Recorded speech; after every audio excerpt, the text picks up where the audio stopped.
Tunazidi kusonga mbele na tunaendelea sasa kufahamu ni kipi kitakachoendelea mara baada ya Miriam kumweka wazi Jayden kwamba of course anampenda lakini hawezi kuwa naye kwenye mahusiano. Nilibaki na kuuliza kwamba inawezekana vipi mtu ukampenda lakini ukashindwa kuwa naye kwenye mahusiano, ili hali upo single, haujaolewa na haupo kwenye kitu chochote cha kuzuia, ukiwa tu na sababu ya kwamba umri. Tunasonga mbele. Langu jina ni Lucas Lumbas, mtayarishaji ni Alton Tony. Basi Jessia anaendelea kutuambia kwamba siku ikaja mpya, yani Ijumaa. Usiku wa jana nilitoka kupewa bonge moja la tetemeko la moyo, msikilizaji. Baada ya mwanamke niliyompenda kukiri ananipenda, lakini asingeweza kuwa na mimi kimahusiano. Ilinivunja moyo sana, msikilizaji. Hasa kwa kuwa sababu alizotoa kuhalalisha msimamo wake zilikuwa za maana. Of course nilielewa. Mimi nilihisi kushindwa kwa sababu bado nilitaka nimkamate awe wangu, nimuonyeshe picha kamili ya jinsi gani ambavyo nilimpenda Miriam. Lakini hali ikaonekana kupinga. Maneno yake yaliendelea kuzunguka akilini mwangu usiku kucha. Yani nilikuja kupata usingizi kwenye mida kama ya saa 10 hivi usiku. Hiyo jana hiyo. So baada ya wanawake kuondoka hapo kwa bibie, walitumia muda wa kama masaa 4 hivi au 5 hivi huko kwenye sherehe, na wakaja kurudi ikiwa imeshaingia saa 7 usiku. So mimi sikuwa mfuatiliaji sana wa mambo ya kitchen party, kwa hiyo sikujua kuwa zinachukua muda gani kitchen party, sijui. Ila naona hiyo ya Doris ilichukua muda mrefu zaidi ya kawaida. Ungesema ilikuwa ni send off yenyewe, na send off yenyewe ingefanywa Jumamosi. Kwa hiyo walirudi na kufikia kupumzika. Ankia akiwa sasa amelewa kidogo tu kwa kunywa bia chache, na alinikuta nimejilaza kitandani kwangu kama vile sina habari. Nilikuwa kwenye huzuni na nini, si unajua. Lakini nimemtendea vizuri na kumpeleka kalale tu huko chumbani kwake. Kisha ndo nikafunga sasa milango na kurudi tena ndani. Sikwenda kwa Miriam tena. Yani mimi sikuuliza mambo sijeti alikuwaje huko wala no, sikutaka kuuliza. Yani Miriam jamani. Ilikuwa ni kurudi tu kitandani na kupambana na hisia zangu. Kwa hiyo hii leo mimi nimekuja kuamka kama mida ya saa 3 hivi asubuhi. Lakini nikaendelea tu kulala hadi kwenye saa 4. Ankia akaja kunisemesha, na baada ya kunyanyuka akawa sasa ameona huzuni yangu. Pombe ilikuwa imeshamkata kichwani. Yani aliamka vizuri sana na kwa utayari wa kwenda dukani kwake nini, lakini akaona ngoja akae kwanza ili ajue nilikuwa nimehuzunishwa na nini. Yeye kuwa mtu pekee aliyeelewa swala langu na Miriam kwa undani. Nikaona ngoja nimuelezee tu kweli wote. Mwanzoni nilipomwambia kwamba Miriam alikiri kunipenda, Ankia alifurahi na alishangaa sana. Na hata kushangaa zaidi, kwa nini hilo liwe jambo ambalo lingefanya mimi nikose raha? Miriam kasema ananipenda, sasa kwa nini sifurahie? Ndio nilipomuelewesha yale ambayo Miriam aliyasema baada ya kukiri upendo wake kwangu. I say. Ankia akasikitishwa sana na jambo hilo. Mimi sikujua hata nifanye nini baada ya hiyo. Maana mimi nilihisi kama vile yani ni kama vile mafuta ndani ya gari la ushawishi kumwelekea Miriam yalikuwa yanakaribia kuisha. Hilo gari lingesimama tu bila kupenda. Lakini Ankia akanitia moyo, akaniambia nisikate tamaa. Aliona bado uwezekano wa kumfanya Miriam awe wa kwangu ulikuwepo. Akasema nilihitaji kujua tu jinsi ya kumfanya yule mwanamke aache kuogopa, maana alijua tukiwa wote mimi ndio nitakuwa nguvu yake na kumfanya jisi salama. Hivyo ningetakiwa kufanya jambo fulani hivi ili Miriam ahisi hivyo. Nikamwambia sikujua sana nifanye nini tena, maana mimi nilikuwa nimeshafanya mengi mno. Yani mpaka ingeanza kuonekana sasa ni kama naigiza ama namtaka kimaslahi tu. Lakini unajua ushauri wake ulikuwa ni sahihi sana. Mimi mwenyewe hata sikutaka kukata tamaa hivi tu no. Yani ingekuwa ni lazima nijaribu tena kumfanya mwanamke huyo atambue kina cha upendo wangu kwake. Ankia akanitia moyo kuwa ndio nijaribu tena, na hata akasema anajua ningefanikiwa tu. Kama Miriam alikuwa amenipenda tayari, woga ulikuwa kitu gani? So ningetakiwa nipigane vya kutosha mpaka binti akubali. So huo ndio ukawa usia wa mapenzi wa mama mwenye nyumba wangu. Mimi nikashukuru kwa hilo. Naye ndio akawa sasa anataka kuondoka sasa kwenda kufungua duka huko pande za Mzinga mida hii ya saa 5. Na akaniambia chai ile kuwepo na mkate. Nami nikampa shukrani kwa jitihada zake za kirafiki na kumwahidi kumpa zawadi mambo yakienda vyema. Kwa hiyo akaniacha hapo nikiwa sasa nimepata motisha mpya kujaribu kumfikia Miriam kwa mara nyingine tena. Na zamu hii ingekuwa ni jaribio la mara ya mwisho. Angenikataa, nilikuwa naacha isiye kuendelea. Kwani mwanamke yuko peke yake tu bwana. Basi kilichofuatia pale ikawa ni kwenda tu kupiga usafi wa mwili. Nikanywa chai, kisha nikavaa vizuri kabisa na kwenda pale kwa wapendwa wangu kuwapa salamu. Wote walikuwepo isipokuwa tu Miriam na Tesha pekee. Miriam alikuwa kazini na nikaambiwa Tesha alikuwa ameondoka kwenda kufuatilia nafasi fulani vya kazi maeneo ya huko Chamanzi. So Shadia na Mariam walinisimulia mambo waliojionea jana kwenye kitchen party. Mariam akiongea kwa njia chanya, lakini Shadia akipondea sehemu fulani hivi za hafla hiyo. Nami nikajitahidi tu kuonesha utulivu na kuwachangamsha kwa maneno fulani hivi. Nimekaa nao hapo hadi kwenye mida kama ya saa 7 hivi mchana. Ndio nikawaaga kwa kusema kwamba kuna miadi nafuatilia huko Rangi Tatu mara moja. Kisha ningerejea ili kuwapa ushirika zaidi. Hawakuwa na neno, na baada ya kuagana nao nikaenda kuankia tena na kuvaa viatu, kisha nikafunga nyumba na moja kwa moja nikaelekea mpaka Mzinga ili nipande daladala za kwenda huko Rangi Tatu. Njia niliyotumia ilinipitisha dukani kwake Ankia, nami nikaamua kumfuata hapo. Nikamwambia kuwa hapa ndio nilielekea huko kazini kwake bibie, nikiwa naenda ni kufanyia kazi ushauri wake alionipatia saa zile. Ankia kafurahi kweli kweli na kusema mchumia juani hulia kitandani. Na ni kweli, kwa sababu kama ningefanikiwa kumkamata yule mwanamke, wallahi kabisa kitanda kingekoma. Kwa hiyo tuliongea kwa utani, lakini alinipa moyo sana wa kwenda kufanikisha hitaji la moyo wangu. Nami nikamwacha hapo vizuri tu na kwenda kuchukua usafiri hatimaye. Kulikuwa kuna issue ya daladala kuchelewa mno kufika hapo. Na ili kuepuka sasa kuunguzwa na jua, nikaamua sasa kupanda tu bajaji badala yake. Mpaka nikafika Rangi Tatu. Nikatembea mpaka Zakem na kuchukua bajaji tena, kisha ndo nikaelekea huko Upendo. Yaani pande za Kijichi. Nilikuwa na misisimko. Msikilizaji, acha tu. So baada ya maongezi yetu jana, sijui huyo mwanamke angetikia vipi huu usumbufu wangu wa mara nyingine tena. Lakini iwe siwe, lazima mimi ningetakiwa kujua tu ni yeye tu. Wa moyo wangu tu ni yeye. Nikafika hilo eneo, taratibu tu nikasonga mpaka kufikia jengo lake bibia la kikazi, na gari lake lilikuwepo hapo nje. Nilienda nikiwa natarajia kwamba na leo angekuwa peke yake. Lakini nilipoingia hapo ndani, nikakuta msaidizi wake akiwa sasa amekaa kwenye meza yake. Tabasamu la furaha likaniponyoka bila kulazimisha. "Hey, Soraya." Nikaita hivyo kwa hisia fulani hivi za furaha sana. Kweli ilikuwa ni Soraya, mwanamke mzuri sana ambaye naye nilikuwa nimeshapita naye, yani nimeshambanjua Soraya. Of course Soraya ni mke wa mtu, lakini wote mnafahamu kwamba nimeshampindua. Na aliokoka janga baya sana la kifo baada ya kuumwa na nyoka mwenye sumu kali ile juzi kati. So mimi sikutarajia kabisa kukuta amesharudi kazini mapema namna hii. Na alikuwa amevalia nguo laini ya Punjabi yenye rangi ya pink na mamitando fulani vitu mengi tu kuizunguka hadi kufunika kichwa chake. Uso wake wenye tabasamu zuri kunielekea ulipendeza sana, akiwa haonekani kuwa mgonjwa hata kidogo. Naye akatabasamu hata zaidi na kunyanyuka kutoka kwenye kiti. Alinisalimia akasema, "Jesse, mambo?" Nikasema, "Safi. Vipi unaendeleaje?" Nimuuliza kwa kujali, naye akasema tu kwa pole ya kwamba kama unavyoniona. "Sina furaha sana kukuona. Una hakika afya inaruhusu kuanza kazi mapema? Yaani hauhitaji kupumzika zaidi?" Yani nilipotoka tu hospitali jana ndio nikapumzika. Leo nimekuja, afu afya iko poa. "Oh, vipi hapo?" Nikamuuliza hivyo. Niliuangalia mkono wake, naye akafanya kupandisha nguo yake juu kiasi fulani hivi sehemu hiyo ya mkono. Bado ulikuwa umefungiwa bandage laini kuzungukia jeraha lake la meno ya nyoka. So akiwa ananionyesha akasema kwamba pako sawa. Yaani unajua tu ni panakuwa tu kama na mewasho hivi hapa na pale, ila nimeambiwa baada ya siku kadhaa naweza kuitoa. Kwa hiyo kitakuwa kimeshakauka. Ya, ni sahihi. Anyway, jitahidi usipalowanishe pia. Sijui hata unaoga vipi. Naweka mfuko pasiguso na maji. Usijali Jesse, mimi niko sawa. Okay, sawa bwana angalau. Vipi kwenu? Tuko poa, sijui wewe na familia. Kwetu ni wazima tu. Alafu nisahau kukwambia bwana, nikutana na Arafat siku ile. Wakati ambao tulikuwa tumekupeleka hospitali. Wow, kumbe mlikutana. Binti aliuliza kwa aibu. Nikasema, "Ya, mmeo ni mtu mzuri sana na kupenda sana."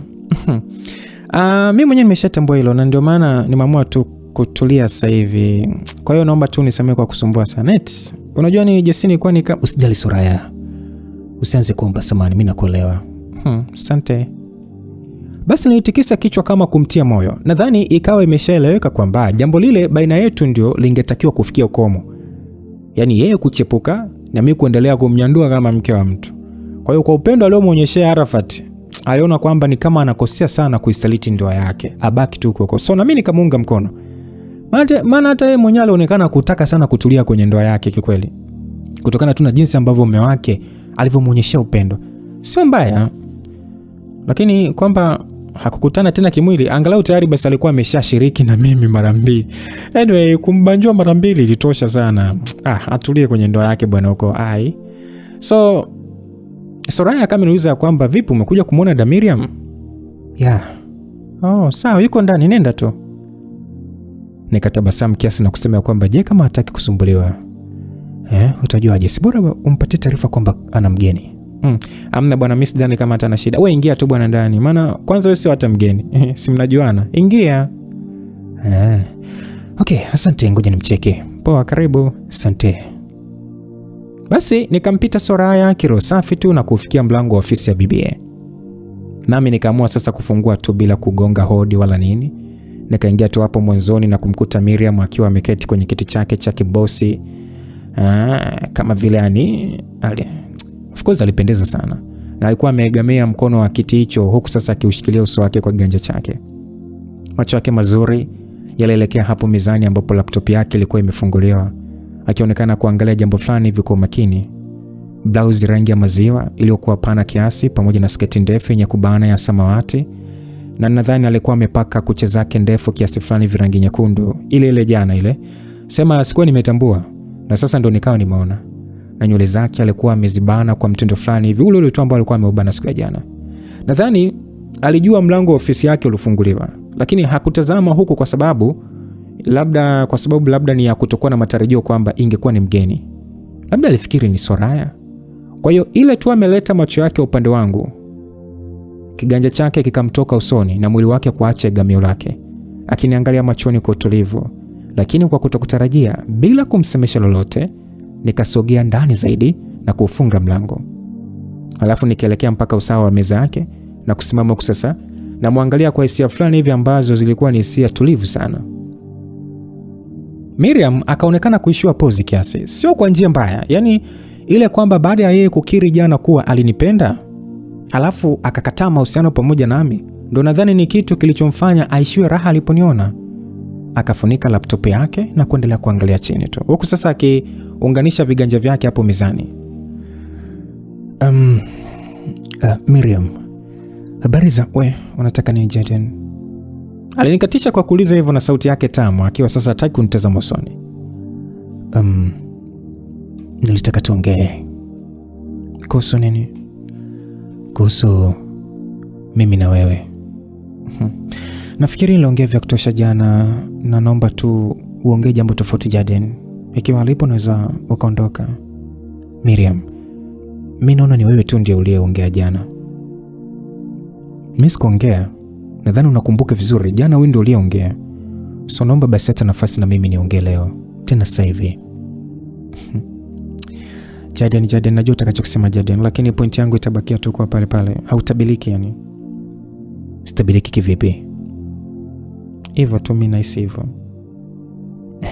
Okay, ina shida, lakini naomba tu nisikilize. Alifanya hivyo na kuangalia pembeni, alafu sasa akanyanyuka kabisa na kujishika kiunoni, huku sasa akielekea upande mwingine wa ofisi. Miriam, naomba basi unisikilize. Mimi sijaja kulazimisha kwa chochote Miriam, sawa? Nilikuelewa siku ya jana. Lakini nahitaji nataka tu nielewe Miriam. Nilimwambia hivyo kwa sauti tulivu. Akawa sasa amefikia usawa wa dirisha na kusimama hapo. Ni kama akishika ni kama akiwa amegusanisha mikono yake usawa wa tumbo na kuangalia huko nje kwa njia fulani hivyo uzoni. Nikapiga hatua chache kumwelekea, nami nikasimama umbali mfupi tu kutokea alipokuwa amesimama yeye. Miriam, mimi tafakari yote uliyosema siku ya jana, na nimeona kwamba uko sahihi kwa mengi, lakini sio kwa yote. Miriam, naomba tu nikwambie kwamba hakuna mahusiano yoyote ambayo hayatakuwa na vikwazo, hayatakuwa na changamoto, hayatakuwa na matatizo. Lazima atakuwepo. Lazima tu. Wakati mwingine unaweza ukajaribu kuiepuka, lakini bado ukaishia kuumia kwa sababu yatakuja kivingine tena. Lakini hayo ndio maisha. Kuumia kwa sababu yatakuja kivingine tena. Huwezi siku zote kukimbia matamanio ya maisha ulionayo kwa sababu tu unaogopa kuumia. No. Kwa kuwa tu eti uliwahi kuumia. Ingekuwa ni kwa watu wote waache kuendesha magari kisa tu eti wanajua kuna ajali. Ni kitu ambacho Jaden, naomba nisikilize Jaden. Mimi sitaki unipatie madarasa yako, okay? Hizo falsafa zako naomba peleke huko. Mimi nimeshakwambia na nilichokuambia siku ya jana. Na itabakia kwa hivyo. So mimi naona tu hapa ni kama unajisumbua. Kwa hiyo ndo umeamua hivyo. Hivi unakumbuka tulivyokutana kwa mara ya kwanza? Najua unakumbuka, si ndio? Nilikuudhi na kitu ambacho kilifanya uumie kwa kipindi kirefu japo hata hukuwa unanifahamu vizuri. Tokea hicho kipindi Miriam, nilikuwa nimeshaona namna ambavyo moyo wako ni mwepesi sana kuumia, lakini ni mkuu sana kwenye kupenda. Kwa jinsi tu ulivyowatendea ndugu zako hata Joshua, na hilo ni jambo lilokufanya uwe imara kusimama kwa ajili yao. Licha matatizo yote yaliyowapata, hiyo ni sehemu kubwa sana ya mambo yalionifanya mimi nikupende. Na nimetamani kukuonyesha huo upendo kwa sababu najua na wewe unastahili kupata mtu wa kusimama kwa ajili yako pia.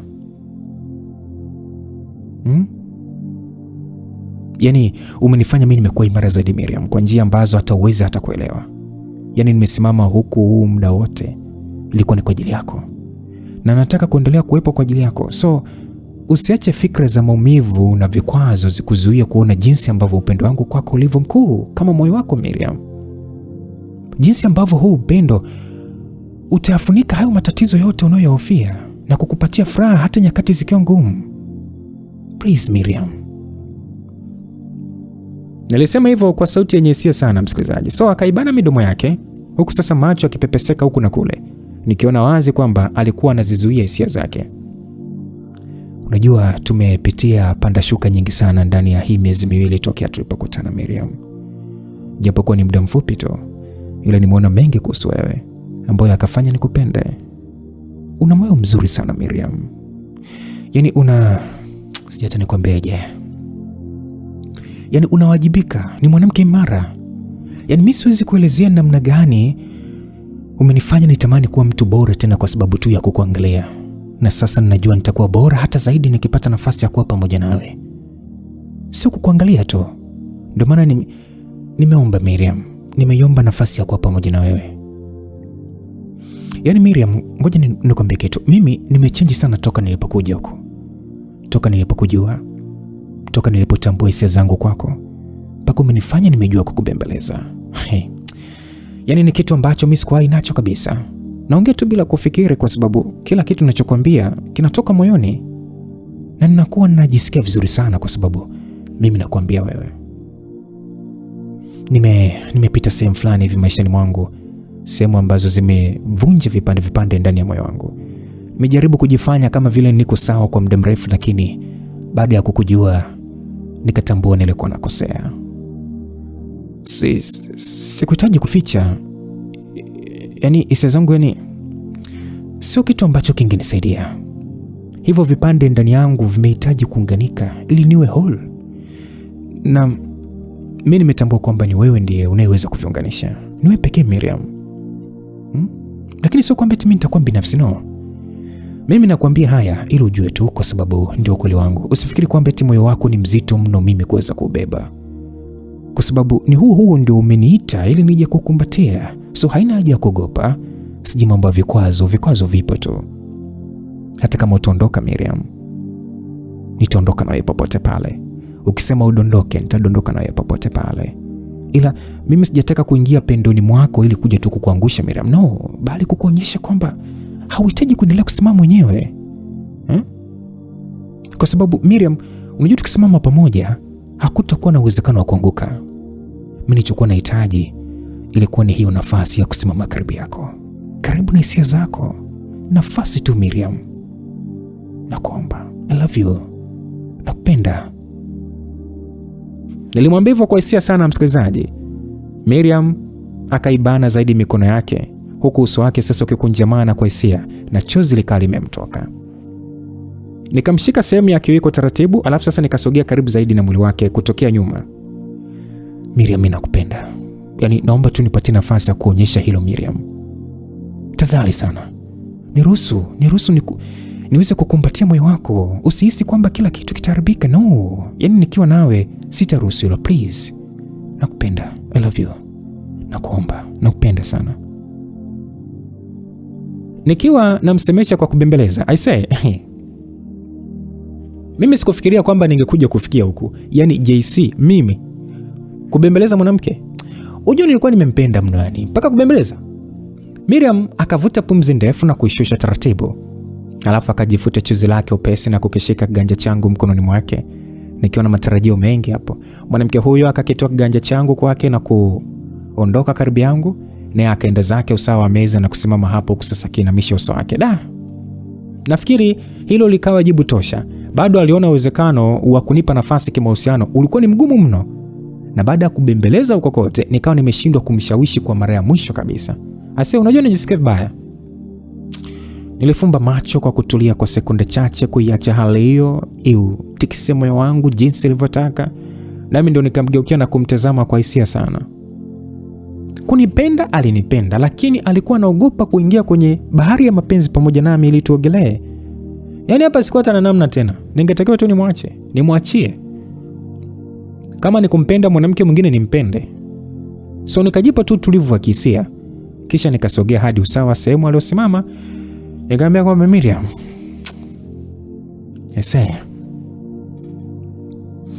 anyway, it's okay, usijali, nakuelewa. Miriam alishusha pumzi kwa njia ya huzuni, huku sasa akigoma kuniangalia usoni. Usijisikie vibaya, sawa? Nimechagua kukuelewa. Na kwa kila kitu tokea tumejuana mpaka sasa. Mimi naomba tu nikushukuru.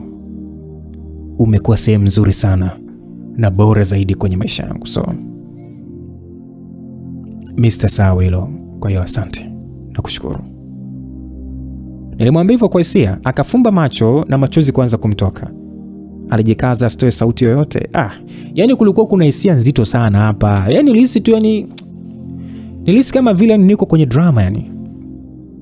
Mimi nakushukuru, asante. Na naomba nikuahidi kwamba sitakutia pressure tena. Sawa Miriam, sitakusumbua tena. Na kuahidi hilo. Nisamehe tu kwa kuwa mbinafsi na nini na mambo kama hayo, lakini ubaki kujua kwamba nakupenda sana. Sana Miriam. Lakini naomba nisamehe, sitakusumbua tena. Nilimwambia hivyo huku mimi mwenyewe nikilemewa na hisia mpaka machozi kunivizia. Naye akawa analia bila kutoa sauti na kujifuta machozi huku na kule. Nikashindwa hata kujua nifanye nini sasa ili kutoa faraja iliyomfanya yeye kwa wakati huu. Na kwa kuanza labda kumwacha tu ndio ingekuwa busara. Nikamwambia kwamba asante kwa kunisikiliza. God bless you. Tutaonana baadaye. Akaniangalia usoni kwa uchungu sana. Kisha akafanya kugeukia upande mwingine kabisa na kufunika pua na mdomo kwa kiganja chake kama anaficha kilio yani. Sijui hata ni nini kilimuuma sana. I don't know. Nami nikaamua tu kumwacha hapo na kuelekea nje hatimaye. Yaani tena nikatoka ofisini kwake na kumpita Soraya hapo alipoketi kama vile sijamuona. Nami moja kwa moja nikaelekea mpaka barabarani nikiwa sasa najisikia vibaya mno moyoni. Yaani vibaya sana, sana. Nilipanda bajaji na kutulia tu. Mtu mwingine angeniangalia angefikiri labda nilikuwa sawa, lakini moyoni mimi nilikuwa naumia sana. Nilikuwa nimemwambia huyo mwanamke kwamba namuelewa, ila nilikuwa nadanganya. Mimi sikumuelewa. Yaani sikutaka kumuelewa. Ilikuwa ni kwa nini anipende alafu eti asiweze kuwa mwanamke wangu? How? Kivipi yani? Pamoja na sababu zote, bado nilijiuliza kwa nini tu hakutaka kukubali niwe mwanaume wake wakati anasema ananipenda. Roho iliniuma sana. Yaani nilihisi kama vile nimepoteza hazina yenye gharama sana. Tena kwa kuiachia mimi mwenyewe. Lakini sikuwa na namna. Nilikuwa nimeshambembeleza vya kutosha. Miriam alikiri kwamba alinipenda, lakini uoga wake ndio ukamzuia kunikaribisha jumla ndani ya moyo wake. Alikuwa ameshanifanya zezeta. Yaani mpaka mashairi nikawa namuimbia. Lakini wapi? Ambacho ni kingefuata sasa nini sasa? Ingekuwa ni kuchukua tu maamuzi magumu. lakini niliyoona ambayo angetufaa sisi sote. So nimekuja kufika Mzinga ikiwa imeshaingia saa 10 jioni, na wakati sasa natembea kuelekea maskani, nikaa nimepita tena usawa wa duka lake Ankia. Akawa ameniona na mpango wa kwenda hapo tena sikuwa nao kabisa. Nikasimama, yani lakini nilisimama tu kwa sababu akawa ameniita ili anisemeshe. Nilikuwa na huzuni. Oya, mapenzi haya. Yani ile amenisogelea tu hapo akawa ni amehisi kuwa sikuwa sawa. Kulikuwa kuna wanawake wengine wamekaa kwenye ubaraza mpana hivyo wa vigae sehemu ya duka lake, wakituangalia sana Ankia alipokuwa amesimama kuongea na mimi. Mwanamke huyu baada ya kuniuliza mambo yalikwendaje huko ofisini kwa Miriam, nikaangalia tu pembeni. Kukiwa na kitu ndani yangu kilichonichoma sana moyoni kutaka kuisukuma huzuni yangu itoke hapo hapo. Na nafikiri akaiona hilo. Kwa kuwa sasa mimi sikumjibu, akasema nimsubiri ili twende wote nyumbani kuongea, akionyesha kunijali sana. Nami nikatikisa tu kichwa kukubali na kuanza kuondoka taratibu. Nadhani akawa ameachia mtu hapo asimamie duka kwa niaba yake hadi atakaporejea. Kisha akaniwahi na kutembea nami kwa karibu. Mimi sikuongea chochote kile yani. Tokea Ankia amejiunga kutembea na mimi hadi tunafika kwake, sikuongea chochote. Aliona ni jinsi gani nilivyokuwa nimetikisika mno moyoni. Kwanza nilihisi njaa, lakini sikutaka kula. Ile tumefika ndani kwake tu nikaketi tu sofani kwa kuegamia na kujishika kichwani, huku simu yangu nikiweka kwenye mkono wa sofa, nikiwa nahisi kuchoka zaidi kihisia baada ya kukataliwa na mwanamke ambaye nampenda. So yeye pia akawa amekaa pamoja na mimi kwa ukaribu na kuweka viganja vyake kwenye paja langu. Jesse, hebu niambie kwani imekwaje huko? Ankia aliuliza. Nikiwa nimefumba tu macho nikatikisa kichwa kama ukanusha. Kwa hiyo ndo mara ya mwisho umejaribu kumshawishi na amekataa? Nikatikisa kichwa kukubali na kukaa kwa kuigamiza kiwiko changu kwenye mguu. Huku sasa nikitazama pembeni kwa huzuni fulani hivi. Ankia akasugua bega langu kidogo na kusema kwamba pole Jesse, pole.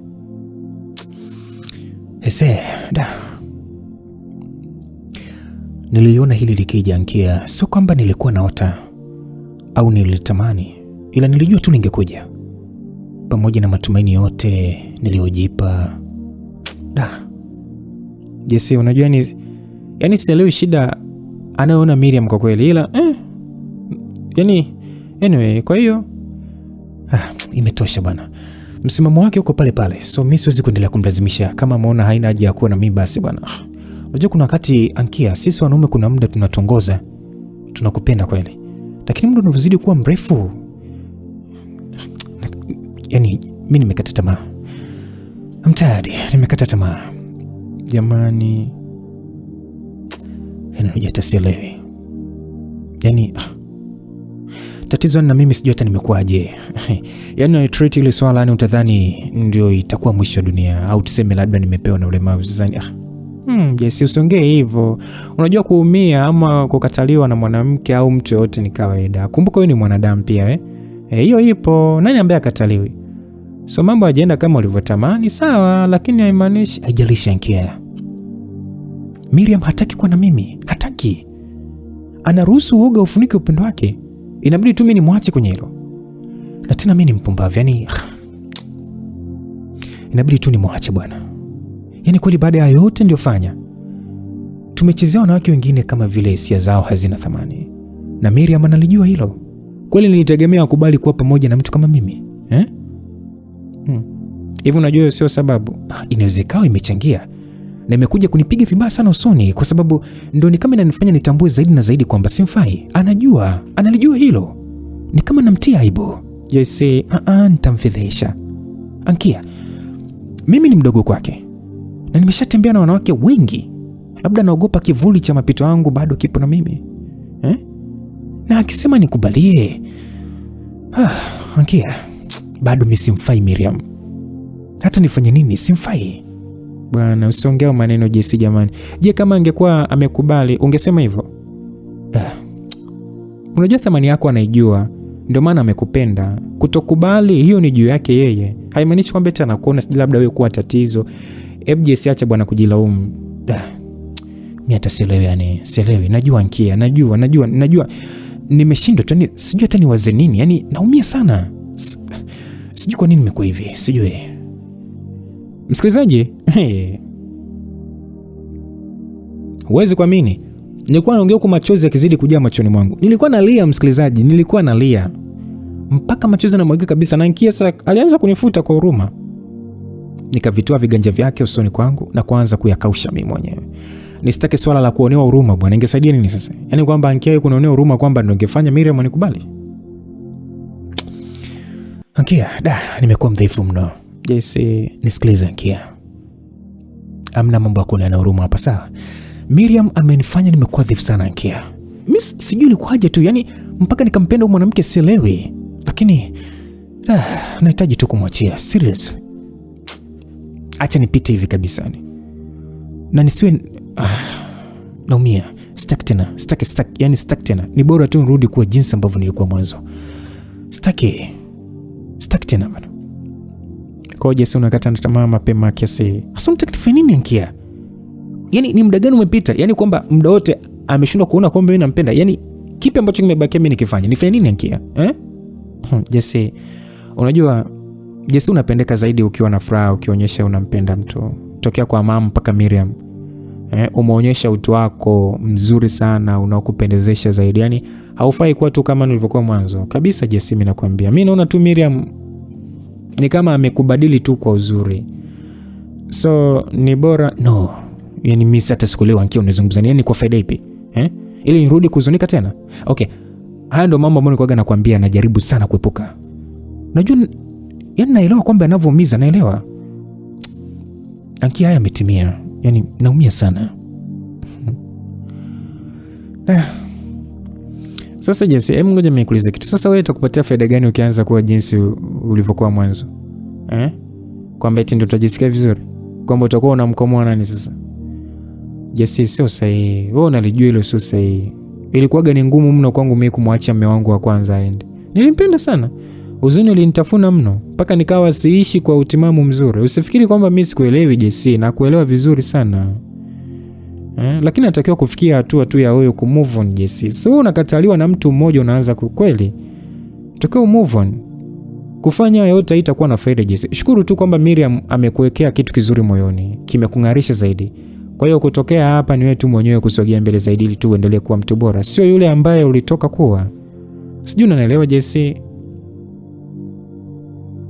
Msikilizaji, Ankia aliongea kwa hisia sana. Maneno yake yalikuwa ni ya kweli kabisa, yalinigusa. Nikahisi faraja kiasi moyoni.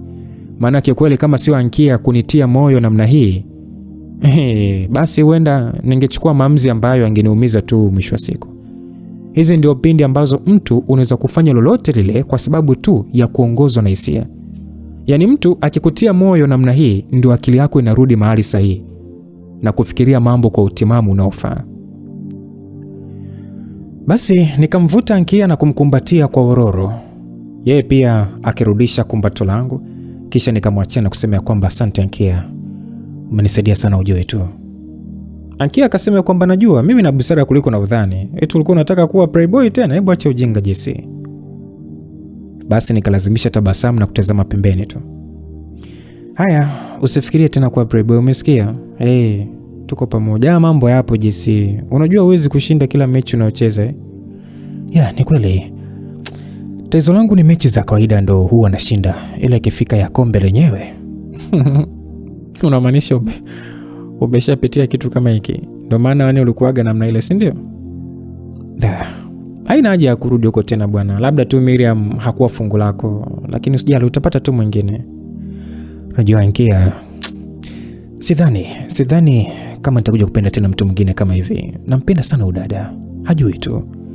Yaani mpaka najishangaa sometimes. Yaani naongea hivi vitu kutoka ndani ya moyo wangu. Naelewa. Na mimi mwenyewe kama nilivyokuambia itabidi tu kumove on. Kwa hiyo kwanza utafanya nini sasa hivi? Labda nikaoge tu kwanza. Yaani sijamaanisha hivyo bwana. Kuoga utaoga tu. Mimi naongelea ni mpango wako sasa, ni baada ya hili sasa kutokea. Yaani baada ya Miriam utafanya nini? Mimi nafikiri nitaondoka tu. Yaani urudi kwenu. Jesse. Usijali. Unajua mimi si harakishi, usijali. Wiki moja ama mbili ndio nitaondoka. Likizo inakaribia kuisha hivyo. Kwa hiyo itakuwa bora tu nikiwa huko tayari kujiweka busy na mambo mengine. Sawa, ikiwa ndio utakufanya ujisikie vizuri, mimi sina neno. Hamna, sitajisikia vizuri Ankia, lakini kuendelea kukaa tu huku ndio nitajisikia vibaya zaidi. Bora kuondoka hata kama bado nitakuwa naumia, lakini hiyo zaidi nitaipunguza. Ankia linaangalia kwa macho yenye huruma, akiwa sasa ameguswa kweli, utadhani nilikuwa ndugu yake wa damu labda. Sasa ngoja tu basi nikapumzike kidogo. Wewe rudi tu dukani na usijali. Mimi siwezi kujiua na ninajipenda.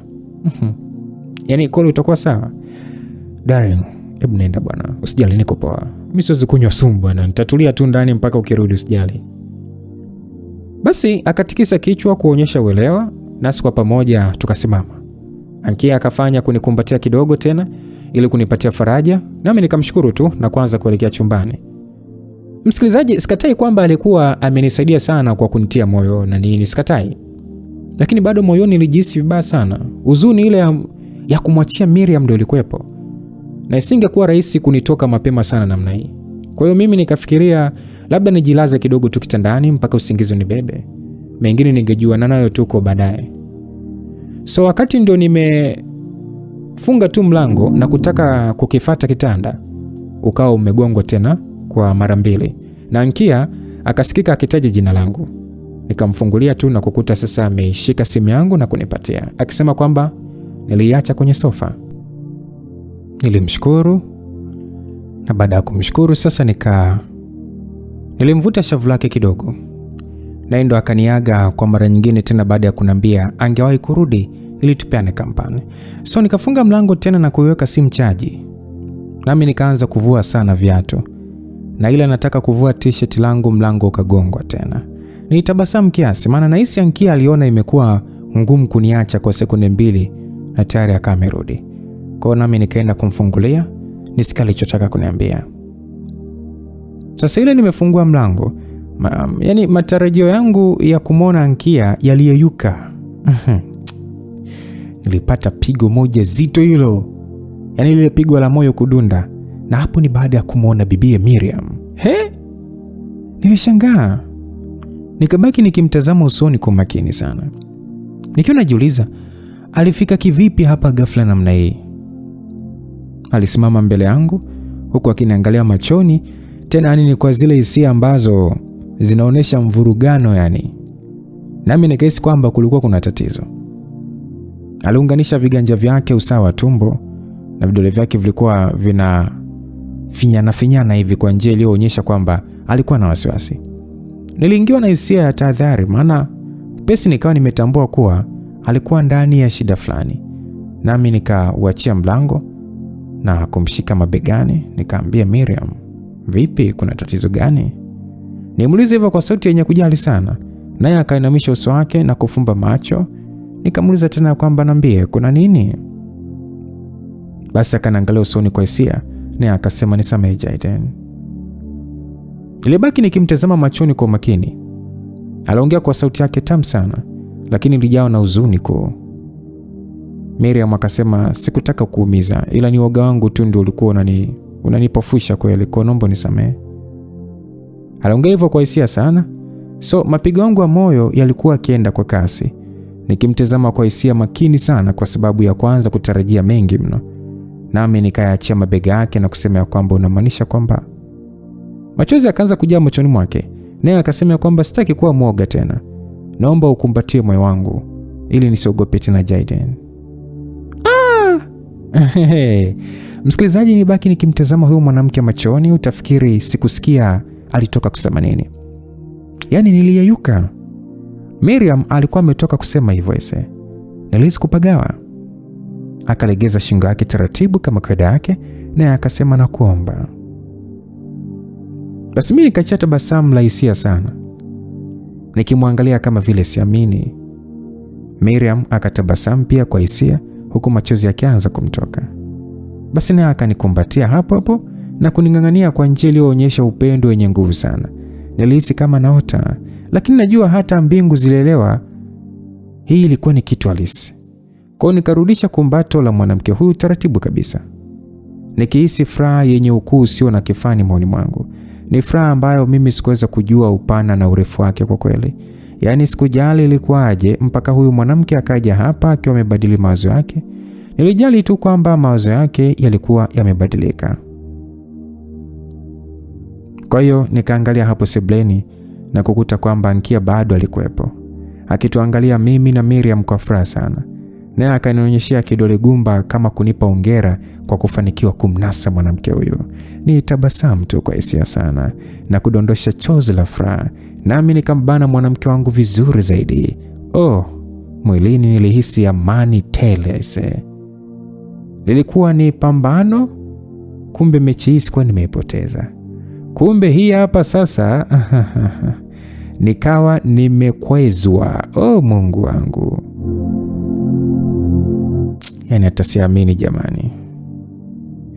Anyway, niliendelea kumkumbatia Miriam kwa sekunde chache nikiwa nahisi furaha sana. Kisha nikamwachia na kumtazama usoni kwa hisia sana. Yeye pia alikuwa akiniangalia kwa macho yenye hisia kweli kweli. Nami nikatikisa kichwa kidogo nikiwa yani bado siamini. Yani sijui hata niseme nini. Alitabasamu tu na kuendelea kuniangalia kwa upendo. Hivi kwanza umefikaje hapa kwa haraka hivi? Yaani usiniambie kwamba umekimbia kutokea Kijichi. Kwani hujui kwamba na gari? This is amazing. Nilimwambia hivyo kwa sauti yenye hisia sana. Akabaki akinitazama usoni kwa macho yenye upendo mwingi. Nami nikalishika shavu lake kidogo huku nikimwangalia kama vile nataka kumtafuna. Sio kwa ubaya, ila kwa hamu nzuri na kubwa sana niliyokuwa nayo kumwelekea. Ndipo sauti ya koo kusafishwa ikatokea pale sebleni. Nami nikaangalia hapo na kuona Ankia alikuwepo bado.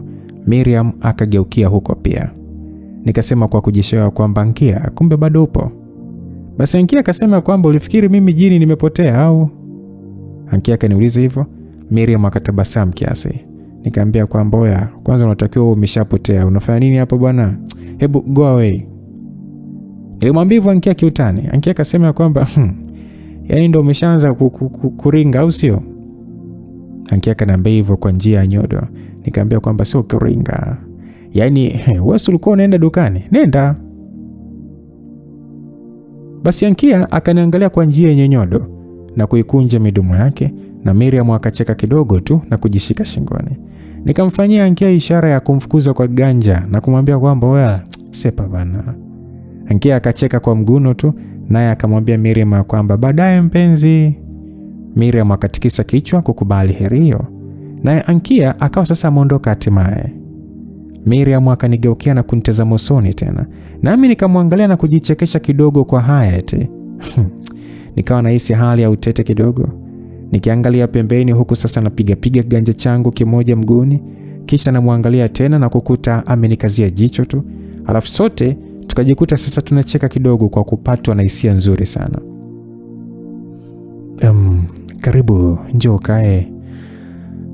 Namaanisha sio mchumba, yani kama utapenda tukae humu chumbani au pale sofani. Simaanishi ukiingia chumbani yani sio kwamba nafikiria hivyo, ila wewe ndio unaweza kuwa unafikiria. Yani sio kwamba namaanisha ni sikuoni unawaza. I say naribu. Miriam akacheka kidogo na kutikisa kichwa chake, naye akasema kwamba wasiwasi wa nini sasa? Basi nikafumba jicho moja na kumwangalia kwa kujihami eti. Mimi ndo ningetakiwa nione wasiwasi, maana kabla hajamaliza kuongea nikamkumbatia kwa mara nyingine tena ili kumpa kitulizo ambacho na mimi kwa upande wangu nilikihitaji sana. Nilihisi amani kubwa sana moyoni na nilihitaji aihisi pia. Nikawa nimemshikilia huku sasa nikiumbisha miili yetu taratibu kama vile nambembelezani. Naye alikuwa ameweka mikono yake mgongoni kwangu na kuitembeza taratibu huku amenilalia begani kwa raha zote. So nikiwa bado nimemkumbatia, nikasema kwa sauti ya chini ya kwamba vipi tukikaa? Akajibu kwa sauti yake tamu akasema wazo zuri. Basi nikamwachia taratibu kabisa, halafu tukatazamana machoni kwa hisia sana. Kisha nikakishika ganja chake na kwenda naye mpaka pale sebleni na kuketi sofani. Akakaa pembeni yangu pia, huku sasa nikiwa nimekishika ganja chake bado. Naye akakiweka kingine juu ya mkono wangu na chenyewe nikakishika. Ase, umenisurprise sana Miriam. Umenisurprise sana sana sana. Najua, so naomba nisamehe kwa hilo. Samani ya nini sasa? Haujui kwamba umenipa furaha? Wakati tayari nilikuwa nimeshakuvunja moyo. Miriam alisema hivyo, huku sasa akiniangalia usoni kwa makini. Mimi nikatulia tu na kuendelea kumwangalia. Jaden, I'm sorry. Nimekutesa sana. I know. Usijali, nilikuwa nakuelewa. Still, yani nimekufanyia vibaya mno. Pamoja na yote umefanya vingi sana kwa ajili yangu kunithibitishia unanipenda. Lakini kawa na kupiga mateke tu. Najua nilikuwa nakuonea sana. Na naomba tu unisamehe kwa leo. Yani bado nilikuwa nimechanganyikiwa. Ulichanganyikiwa na nini? Kila kitu tu nilikuwa najiuliza, yani kwa nini kwa hivi? Nimekupenda pia, lakini bado tu nikawa najipofusha kwa kiburi changu. Miriam, ambacho kinanifanya nijione kuwa sahihi kwa kila kitu. Umenifundisha sana. Umeshanionyesha kwamba kuwa hivyo haifai, lakini bado nikawa sielewi. Ni kweli. Na leo nimeshindwa Jaden. Nimeshindwa kuendelea kujifanya mgumu tena. So I can say I love you. Nakupenda na nakuhitaji. Yani sijui kingine tena. And of course bado naogopa. Na baada ulichoniambia leo nimetambua kuwa nakuhitaji zaidi. Sasa ili niache kuogopa tena. Anyway, umesema unaona mimi kuwa kama msaada kwako. Kabisa. Okay, vizuri. Na mimi nakuona kuwa msaada wa moyo wangu. Nimetambua pia kwamba wewe ndio kipande cha pili cha moyo wangu kinachokosekana ili kufanya wewe kamili. Na nakuhitaji wewe karibu na mimi ili uunganike pia na kuwa kitu kimoja. Kwa hiyo wakati huu mimi ndio nimekuja kukuomba nafasi Jaden. Uko tayari kunibeba? Hilo ni swali au jibu? Sielewi. Kwa asilimia zote Miriam, mimi niko tayari. Na naamini unalijua hilo. Lakini mambo yatakuwa ni mengi na magumu. Usijali Miriam. Niko na wewe. We are two parts of the same whole now. And I intend to keep it together no matter what. Basi nilimtia na kakimombo kidogo kumfariji nini. Akakishika ganja changu usoni wake. Naye akasema ya kwamba asante. So nikampa tabasamu hafifu kwa hisia. Akashusha pumzi na kuangalia chini kwa tafakari. Naye akasema ya kwamba nina hamu kubwa. Nina hamu kubwa na matarajio mengi kuona ni wapi hii itanifikisha. So nikamwachia taratibu usoni na kusema ya kwamba hata mimi pia. Na ninaiona kuwa sehemu nzuri sana. Sehemu ndio nataka nifikie nikiwa pamoja nawe. Basi Miriam akatabasamu na kuendelea kuniangalia kwa hisia sana machoni. Mimi nikajikuta nimetulia zaidi. Nikimtazama kwa njia hiyo hiyo yenye hisia kama yeye tu. Na mapigo yangu ya moyo yalikuwa yakienda mbio kwa sababu ya hisia zangu kunitaka nifanye jambo fulani. Niliangalia midomo yake na kuona jinsi ambavyo iliachia wazi kidogo uliofanya mpaka nikahisi kusisimka. Na nilipomtazama machoni akawa bado ameniangalia tu kwa njia yenye subira. Nikataka kupiga hatua kumuelekea kwa kusogeza uso wangu karibu zaidi na wa kwake, lakini akaacha kuniangalia na kusema kwamba inabidi niingie nyumbani Jaden. Nikainamisha uso wangu kiasi na kubana midomo. Kisha nikatikisa kichwa kukubali hilo. Nilipomtazama usoni nikakuta ananiangalia huku akitabasamu kiasi. Nami nikajirudisha nyuma na kuangalia pembeni kwa njia ya kujishaua. Alikuwa amenisoma huyo. Okay, sawa, najua umechoka, nenda tu kapumzike. Akatikisa kichwa kukubaliana na hilo, alafu akasema na wewe ndio ulikuwa unaingia kupumzika bila shaka, si ndio? Nilikuwa nahisi uchovu, sijui hata wa nini, ila sasa hivi umeisha, nimepata nguvu mpya. Oh, vizuri.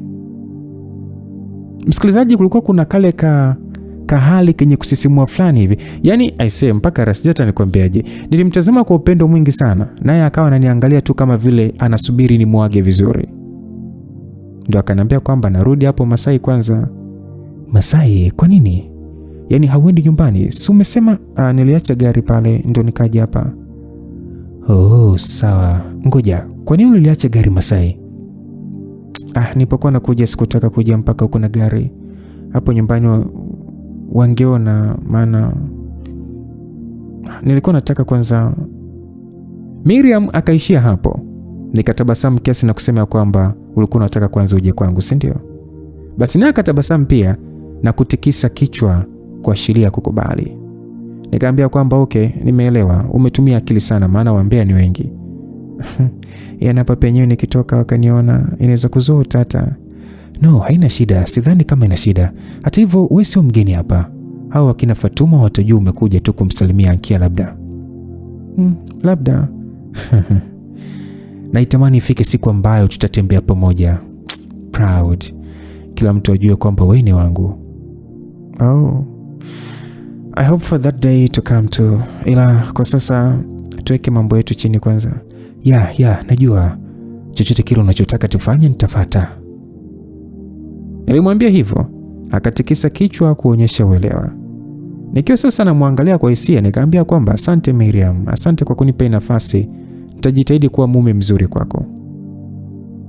Akatabasamu zaidi na kuuliza, mume? Kidume wako. Nilimwambia hivyo na kupandisha nyusi kichokozi. Okay, sawa, mimi pia nitajitahidi kukupatia furaha Jaden. Aliongea kwa sauti yake tamu sana. Nilimwangalia huyu mwanamke kwa mapenzi ya dhati yote niliyohisi moyoni. Yaani nilipenda sana hii hali aliyokuwa ananifanyia. Yaani akiwa ananitazama kwa hisia pia, akanishika shavuni kwa ganja chake laini, alafu akausogelea uso wangu karibu zaidi na kunipa busu moja matata. Moja tu. Busu ambalo lilinipatia msisimko wa hali ya juu zaidi. Midomo yake laini ilikandamiza ya kwangu na kuvutana nayo mara moja tu na taratibu kabisa, naye akaiachia ikiwa imetoa sauti tamu kama vile ametoka kufyonza pipi tamu.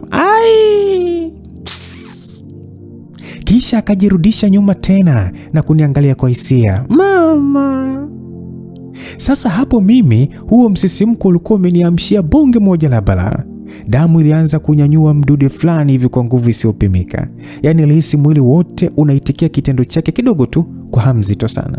Nikabaki nikimtazama machoni kwa utulivu, huku hisia zangu zikiwa zinafurukuta huku na huko ndani yangu. Akiwa sasa anasugua shavu langu kwa kidole chake taratibu, akasema ya kwamba nakupenda. Yaani alisema hiyo nakupenda katika ile njia ya kiutu uzima. Uhakika yani. Hakuona aibu wala kofia kuniambia hivyo kwamba nakupenda. Nitabasamu tu na kumwambia kwamba nakupenda pia. Nilikuwa nimeweka mkono wangu sawa sehemu ya kati kwenye suruali ili sasa kuficha aibu ambayo ilikuwa imekuja baada ya yeye sasa kunipiga busu kwa mara ya kwanza kabisa. Na mwanamke wangu akanyanyuka kutoka hapo sofani na kuanza kuelekea mlangoni. Ikanibidi sasa mimi niendelee kutulia tu hapo sofani, maana sikutaka aone hili dubwana mapema namna hii. Bado hayo mazoea sikuwa nimemwanzishia, kwa hiyo kujibana ilikuwa ni lazima. Akafungua mlango na kuniangalia kwa ufupi, nasi tukapeana tabasamu la furaha kwa pamoja, kisha ndo akatoka hatimaye. Yaani ile ametoka tu, nikanyanyuka na kuanza kurukaruka hapo ndani. Nikapanda na kwenye sofa na kuanza kuruka kwa furaha tele. Nilihisi furaha sio na kifani. Nilikuwa kama nimechanganyikiwa. Nikafuata na simu yangu chumbani na kuweka mziki wa Juksi na Diamond. Ule wa bora ni enjoy. Maisha mafupi ni simple. Kachicha. Mama. Nilianzisha miuno na dansi za kipuuzi ili tu niitoe furaha yangu. Nilicheza wimbo mpaka mwisho, nami nikajitupia sofani na kubaki najicheka tu mwenyewe tu kwa kuhisi raha kuu mno moyoni mwangu. Hatimaye Miriam akawa wangu. Haleluya. Ingebidi kutokea hapa sasa nimuonyeshe namna gani ambavyo alikuwa akiukosa uhondo wa mapenzi kwa huo muda wote aliokosa. Yaani ningemfurahisha na angenipenda mpaka milele. Mimi sikufikiria kuhusu changamoto, sijui matatizo, sijui na vikwazo. Yaani mimi nilichowaza juu yake ilikuwa ni furaha tu. Ya nini niteseke roho wakati Miriam alikuwa wangu? Hiyo kitu haingekuwa na nafasi tena. I say, yani ni kwamba ningehakikisha nampatia furaha anayostahili kweli kweli, ili nami nitulie kwa furaha na amani tele moyoni mwangu. Siku ile nimemwambia ukweli kuhusu hisia zangu. Unajua nijipiga mara mbili kifuani, ili yani kujipa ile yani kujipa ile moyo katika mbio za kuhakikisha kwamba namkamata. Na sasa akawa amekamatika. Hivyo ningetakiwa mimi sasa kujipiga mara nyingi zaidi, kwa sababu tayari nimeshampata. Piga kifua kwa masifa kama King Kong, yani hatimaye Miriam kawa bibie wangu jamani. Kwa nini bado nao umetulia jamani? Si useme tawile. Ni raha sana msikilizaji. So haukupita muda mrefu sana na Ankia akawa amerejea tena kutoka kazini kwake, ikiwa imeshaingia saa 1, na alinikuta ndani nikiwa najiandaa kutoka. Nalitaka kwenda gym kwanza kuchangamsha mwili kabla ya kuja kwenda kwa Miriam kuwasalimia wapendwa wangu. Na muda ule ambao Miriam aliniacha hapa, tuliwasiliana kupitia ujumbe mfupi, nikimuuliza ikiwa alifika kwake bila vilongolongo vingi, naye akawa amekubali. Kwa wakati huu akawa akishughulika na mambo fulani hivi ya hapo kwao. Ankia alikuwa na hamu ya kutaka kusikia mengi yaliyojiri baada ya kuniacha hapa na Miriam muda ule. Nami nilikuwa na furaha sana, lakini kwa wakati huu nilitulia zaidi. Nikamwambia ningekuja kumpa ukweli wote nikitoka gym. Ila kiufupi tu ni kwamba ilikuwa ni siku iliyogeuka kuwa yenye amani kubwa sana kwangu. Mimi sikutarajia ni. Kwa hiyo ningetakiwa kwenda kuchangamsha mwili kwanza, kisha ndio nije kumpa ubuyu aliotaka. Na yeye nikamwambia atanipatia ubuyu niliotaka kama malipo. Hakuelewa na maanisha nini. Ile nilikuwa namuongelea Bobo. Hivyo ingekuja tu kuelezeka baadaye. Kwa hiyo nikatoka hapo na kwenda hadi gym ya pale Mzinga, na tayari nilikuwa nimeshaanza kujuana na baadhi ya manganga waliokuja hapo, lakini mimi sikupitilizisha sana mazoea. Nami nikanyanyua na kushusha chuma kwa muda wa kama saa 1:30, kisha ndo nikarudi tena sasa kwa Ankia. Sasa nilikuwa nimechangamka kweli kweli yani. Nikaoga na kuvaa vizuri tu. Kisha ndo nikakaa pamoja na mwanamke huyo sebuleni kupiga story kidogo. Hapo tayari ilikuwa imeshaingia saa 3. Ankia ndio alikuwa anaelekea kuivisha wali huko. Nami nilikuwa nimemsimulia namna ambavyo Miriam alinifunulia hisia zake na kukubali tuanze mahusiano rasmi kabisa. Akanipongeza na kwambia, yani utafikiri hatukuwahi kufanya mizagamuo kabisa. Na ndio nikao sasa nimemuuliza kuhusu Bobo. Ankia alikuwa anajifanya kama vile hajui naongelea nini, lakini mwishowe akakiri kuwa ni kweli. Alianza kutoka kimahusiano pamoja na yule kaka. Ingawa aliyapeleka taratibu ili kuhakikisha haumizwi. Na yeye nikampongeza pia. So muda huu wote tangia nirudi kutoka gym, msikilizaji, nilikuwa nasubiri tu Miriam anitumie ujumbe au nini, lakini hakufanya hivyo. Nikasa nimejaribu kumtumia ujumbe wa salamu, lakini hakujibu. Hivyo nadhani alikuwa na shughuli bado. Nilikuwa nimemcheki na Tesha pia, ambaye bado hakuwa amerudi hapo kwao. Hivyo nikaona ni mwage tu Ankia kwa ufupi ili nikawasalimia wakina Bizadi, kisha ningerudi kula. Kilikuwa ni kisingizio tu, maana niliwashwa kweli kweli kutaka kumuona bibie. Kwa hiyo nikavaa malapa na moja kwa moja nikaenda hapo kwake. Nilipoingia tu getini, gari la Miriam lilikuwa hapo nje, na pale varandani alikuwepo Shadia pamoja na bibie mwenyewe. Miriam aliketi mkekani huku sasa akiwa anakuangua nazi kwenye mbuzi, na Shadia yeye aliketi pembeni, yani pembeni yake tu, akiwa kama anampatia umbea fulani hivi mpwa wake. Miriam alivalia lile dera lake la kijani, huku sasa nywele zake zikiwa zimefunikwa kwa kilemba. Na baada tu ya kuniona akaacha kuangua nazi na kuachia tabasamu hafifu kunielekea. Mimi nikaanza kuelekea hapo huku sasa nikijitahidi kubana la kwangu. Na Shadia akaita jina langu kama njia fulani hivi ya kuniambia karibu. Hii bado ilikuwa ni saa 3. Na ilishangaza kidogo kuta Miriam anakuangua nazi wakati huu. Alifika mapema, nafikiri ile saa 12. Kwa hiyo sikujua kwa nini upishi ulikuwa umechelewa namna hiyo. Miriam akaendelea kukuna nazi Nami nikasogea mpaka hapo verandani nikiwa na tabasamu kumuelekea Shadia. Basi niliwasalimia pale, wakaitikia vizuri tu. Miriam naye aliitikia vizuri tu. Shadia sasa akaniuliza kwamba vipi, ndio umerudi? Hamna, nilikuwepo tu toka kitambo. Kuna mission nilikuwa nafanya kidogo. Nilienda tu na gym kupasha kidogo mwili, nikarudi. Alisema hivyo na kumwangalia Miriam usoni. Miriam yeye alikuwa amejikausha kama vile yani hana muda na mimi, na kuinamisha uso wake tu. Mimi sikuona simu yake hapo alipokuwa. Hivyo ni wazi aliacha ndani. Basi Shadia akasema kwamba ulikuwa umeenda kuongeza misuli kidogo, si ndio? Nilimkubalia. Shadia akasema kwamba angalia usije ukakonda mashavu. Hapana bwana. Mimi wala hata sizidishi. Alafu kidogo ni sawa. Jamani. Shadia, shikamoo yako mkubwa. Marhaba mwanangu. Na ile joto, angalau watu wamekuja utunulie na soda. Hapo usiwaze. Mnyama nimefika. Nikamwambia hivyo.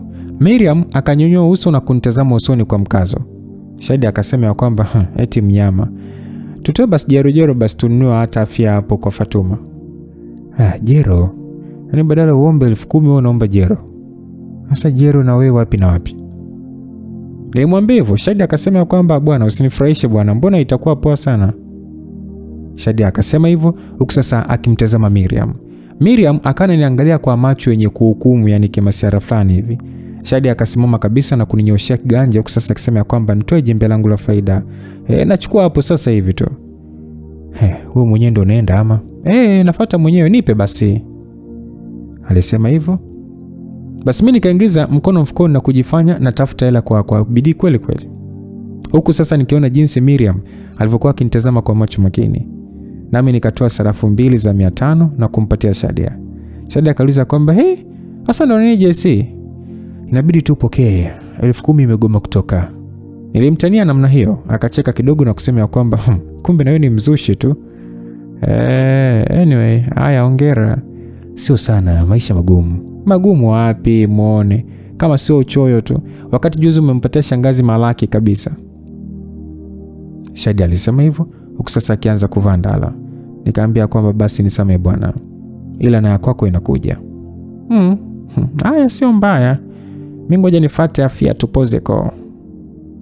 Basi Shadia akaelekea nje. Nami nikamwangalia Miriam na kukuta sasa anaendelea na kazi yake tu. Nikamfanyia ps. Na akaniangalia na kuninyoshia kidole chake kama kunionya nisimfanyie hivyo. Nami nilicheka kidogo kwa pumzi tu, nikamuuliza kwamba mbona unakuna nazi muda umeenda hivi? Nilimwagiza alete vitu, alichelewa. Yaani na toka muda ule huku.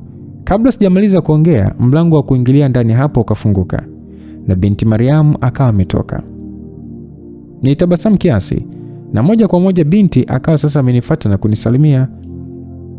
Na baada ya kunisalimia akaanza kunivuta kwa lazima ili tuende ndani. Na mimi sikuwa nataka kumwacha bibie. Yaani nitamani nikae tu hapo niendelee kuongea naye kuhusu chochote. Ila sikuwa na jinsi. Yeye mwenyewe kwanza alikuwa anajikaza tu. Yaani ile kuvunga kwamba hatuna uvutano wowote bado. Basi bwana. Mimi niliingia ndani. Nikakutana na mama wakubwa. Tena tokea ule mchana nilipoacha na sasa tumekaa kupiga story 2-3. Shadia alikuja na kumletea Mariam juisi ambayo ilitakiwa kuwa ya Miriam. Kwa kuwa bibi alimwambia ampe mdogo wake kama mbadala, basi Shadia akafanya hivyo. Miriam akawa sasa anapita na vyombo kuelekea jikoni, akishughulika na mapishi, na Mariam alikuwa akimsaidia. Mimi sikupata nafasi ya kutazamana naye tena wala kumtumia tu ujumbe kwa sababu simu yake ilikuwa chaji. Na ile imefika mida ya saa 4, Ankia akanipigia simu kuniambia kwamba alikuwa amenipakulia niende nikale. Ikanibidi sasa niwage tu hawa watu, huku moyoni nikiwa nimeumia kutokuweza kutoa uonyesho wote ule wa uvutano baina yangu na bibie. Maana aliigiza vyema kama vile hatuna deal yani. Na hata Mariamu yeye alikuwa anataka nibaki, yani nile chakula nyumbani kwao. Lakini nikamuelewesha tu kuwa Ankia alikuwa ameshapakua kabisa. Kwa hiyo ningeenda kula ili asijisikie vibaya. Mama wakubwa wakanipa support pia na hatimaye binti akaniacha.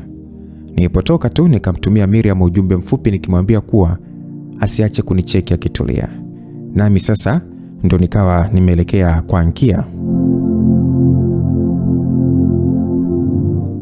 Msosi wa Ankia ulikuwa ni mzuri sana, wali na samaki, nasi tukala pamoja huku stories zikiwa juu ya swala la Bobo kutoka na Ankia. Mchecheto wangu bado ulikuwepo, yani nilikuwa nakula huku naongea na Ankia, lakini akili yangu yote ilikuwa kwenye simu. Nilikuwa nimeweka pembeni nikisubiri wake, na kila mara ilipowaka kuingiza ujumbe ningechukua upesi kuangalia kama ni Miriam. Lakini matarajio yangu yakawa yanapigwa chini, maana ni watu wengine tu ndio ambao walikuwa wananicheki. Asili kera. Ankia akawa sasa ameona hilo, naye akaniambia kwamba si nimtumie tu ujumbe Miriam badala ya kusubiri yeye ndo anitumie. Lakini nikazira, nikiweka simu pembeni na kusema kwamba nisingejisumbua mpaka yeye mwenyewe ndio anitafute. Msikilizaji, hiyo ilikuwa ni shingo upande tu hiyo. Naye Ankia akasema kwamba haya, ila akagusia namna ambavyo aliona nilikuwa stuli kweli. Tulipomaliza kula nikatulia tu na kuendelea kusubiri lolote kutoka kwa bibie, nikiwa nimeamua kuwa sitamtafuta kweli mpaka yeye ndo aweze kunitafuta. Kwa hiyo nikakaa na Ankia hapo sebleni, tukiwaangalia wakina Effendi na nini kwenye TV hadi nafika saa 5. Bibi akawa kimya tu. Nikawaza labda alikuwa ananisikilizia ili mimi ndo nimcheki kwanza, lakini si nilikuwa nimeshatuma message kadhaa, kujibu hata moja wapo tu alishindwa.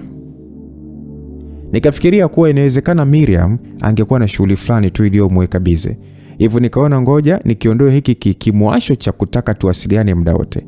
Sikutakiwa kusahau kuwa huyu alikuwa mwanamke mtu mzima mwenye mambo mengi, hakuwa kama pisi nilizopitia. Ndani ya muda huo Ankia akasema anaenda hapo Masai. Bobo kamuita. Sasa mimi nikampa tu ile nilimwambia ile kikejeli, naye akanicheka kwa njia ya kejeli na kwenda chumbani kujiandaa. Haya bwana, mimi ndo ningebaki na kaupweke kangu hapa, wakati ulipaswa kuwa muda wangu wa kuondoa upweke, angalau hata kwa simu tu.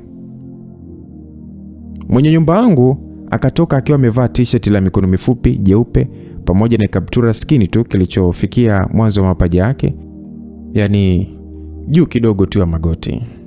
Alikuwa amejipiga na manukato fulani hivi mwenyewe safi sana, na akaniaga huku sasa akinitania kwa kusema kama vipi nimuite Miriam aje ili nisibaki nimenuna.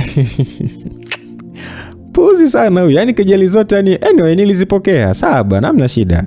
Naye akawa sasa ameniacha na kwenda huko, ikiwa sasa inaingia saa 6. Kwa watu aina yake palikuwa ndio pamekucha. Hapo alikuwa ameitwa na bwana wake wakanywe kujifurahisha nini. Na kama ni kitu ambacho sikuwa nimesema awali ni kwamba kwa kipindi hiki Bobo ndiye aliyekuwa ameachia usimamizi wa Masai yote, yani awe kama mmiliki, lakini kwa muda tu. Kuna madili inaonekana alikuwa amefanywa baada ya Betha kukamatwa na Chaliku wao. Hivyo Ankia alikuwa analishwa bata aswa. So mzee nikabaki sofani tu huku nikitazama TV, utadhani nina ugonjwa nayo, nikiwa nimeshaga ili kuishika tena simu, maana sasa ilikuwa ndio inatembea tu, yani bila Miriam atakuwa amenicheki. Nikawaza labda hata angekuwa basi ameshalala, si unajua tena labda uchovu na nini. Kwa hiyo nikaona ni bora tu nichukue simu tu ili nimtumie ujumbe tu na kumtakia njozi njema, maana nikiendelea kusubiri hapa kuna kale ka upuzi fulani kwenye mahusiano kwamba simtafuti mpaka nitafute. Oho, mbaya hiyo. Kwa hiyo bwana, nilishika simu na ile nataka kumtumia ujumbe tu ikaanza kuita hapo. Tabasamu hafifu likajijenga usoni kwangu, maana ilikuwa ni bibie mwenyewe ndiye aliyepiga. Nami nikapokea na kuweka sikioni. Hello. Sauti yake tamu ikasikika. Kwa hiyo ndo kaona unichunie mpaka sasa hivi eti?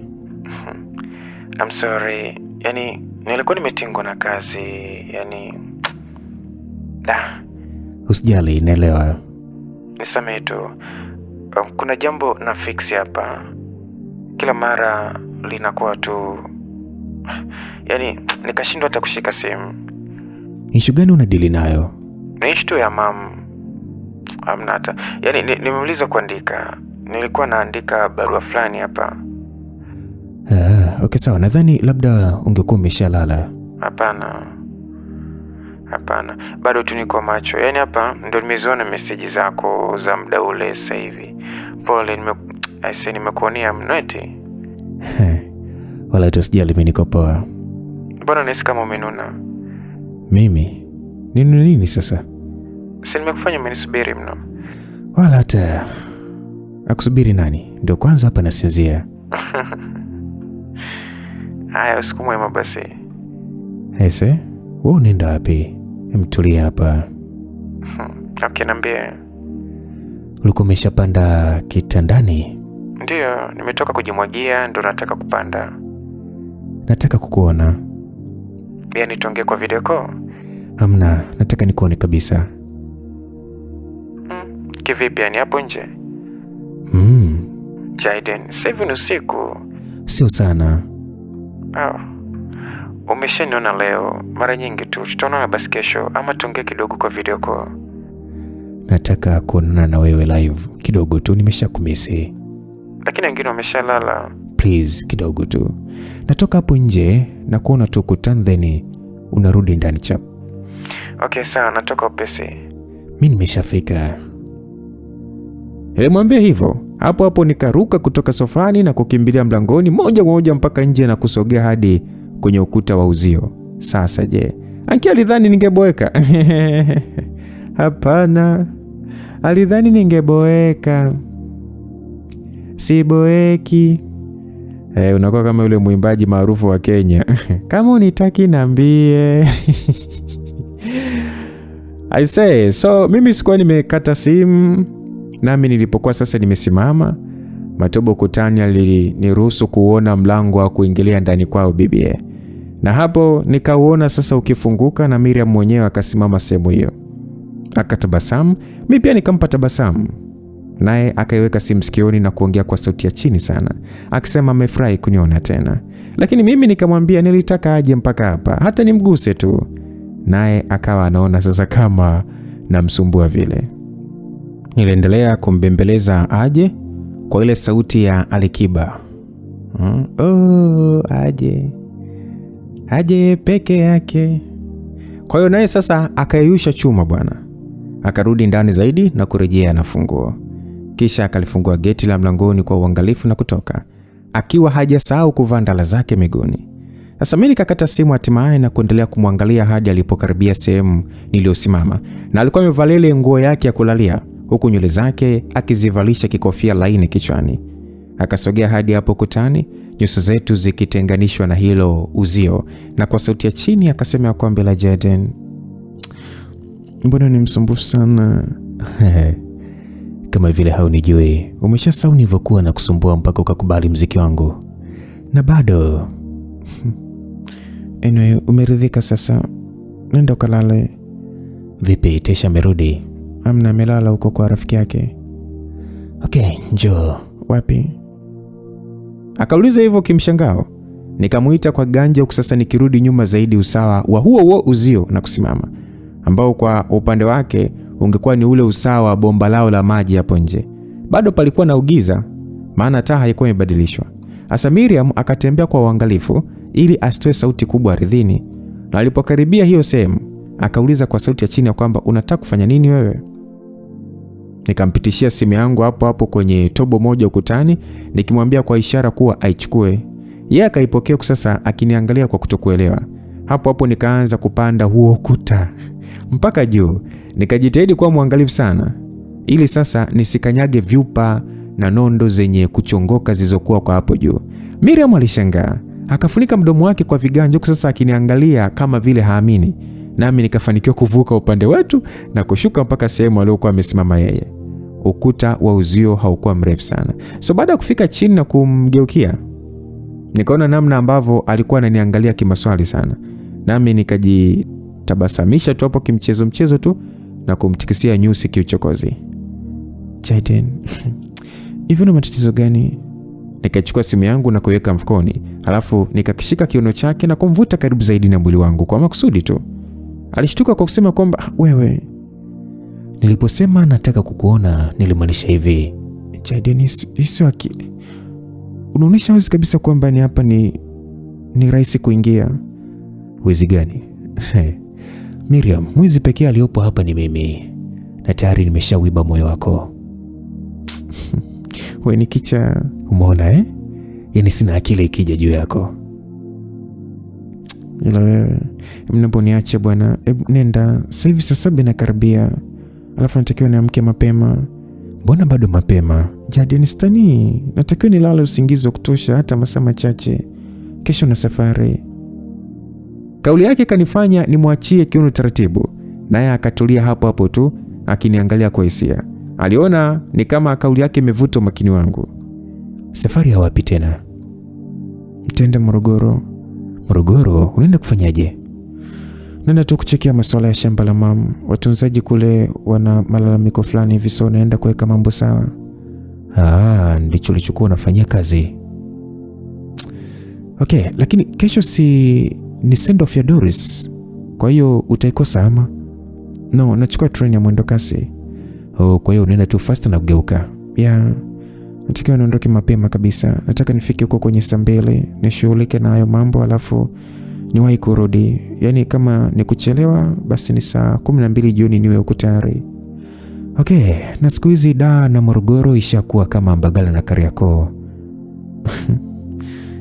Mambo ya teknolojia. Ila ndio maana nimekuambia nataka kwa hii kulala. Saa 11 ndio nimeshaamka. Alafu wewe yani umenibana tu hapa. Utanilaumu? I'm so addicted to you. Kwa hiyo ni makosa yangu. Ya nani sasa? Ni yako. Jifunze kujizuia. Sio lazima mpaka unione kila mara. Situngeza hata kuongea kwa video call. Yaani ni hadi sasa unaruka ukuta ili tu eti uniguse. Yaani wewe. Basi tu, sasa nitafanyaje? Sijisikii poa kutokukuona live kwa muda mrefu. Unakumbuka kama kuna siku yote imepita sijakuona tokea nilipokuambia nakupenda? Hapana. Ndio hivyo sasa. Yaani wewe ni dawa ya kila kitu kwangu. Nikikuona napona. Na kesho je? Tuseme nikaenda nikachelewa kurudi, alafu nikapitilizia kwenye sherehe na tusionane kabisa mpaka kesho kutwa, itakuwaje? Tutaenda wote. Wapi, Morogoro ama? Hebu acha masiara yako basi. Yaani unaishi Morogoro? Hivyo wewe stani, nataka niende na wewe. Jaden, hii ni safari ya kikazi. Mimi siendi kuzurura. Hata kama nataka tu niwe pamoja na wewe. Kwa hiyo kweli kabisa unataka tuondoke pamoja? Nitakusindikiza. Na mimi na muda sijaondoka jijini. Kwa hiyo itakuwa ni kama tour ndogo tu. Yaani wewe unataka kukaba kila kitu sasa? Kabisa, ni sitaki kabisa. Yaani sitaki nihisi uko mbali na mimi kabisa Miriam. Yaani kila mara nataka tu nikuone, niwe karibu yako, nihisi uwepo wako. Inanipa amani sana unavyoongea hivyo sasa. Anyway, inavutia, lakini sijui kwa nini tu nakuwa nahisi ni maneno rahisi sana kwako kusema, kwa sababu labda umeshatumia kwa wengi. Miriam, najua ndo tumeanza na ninaelewa kwamba hatujatoka pazuri mno. Sitarajii moyo wako uwe umeshafunguka kwa kila kitu yani. Najua bado unataka kuwa mwangalifu. Mimi sitakuhakikishia kwamba nakupenda kwa maneno tu. Nitahakikishia na kwa matendo pia.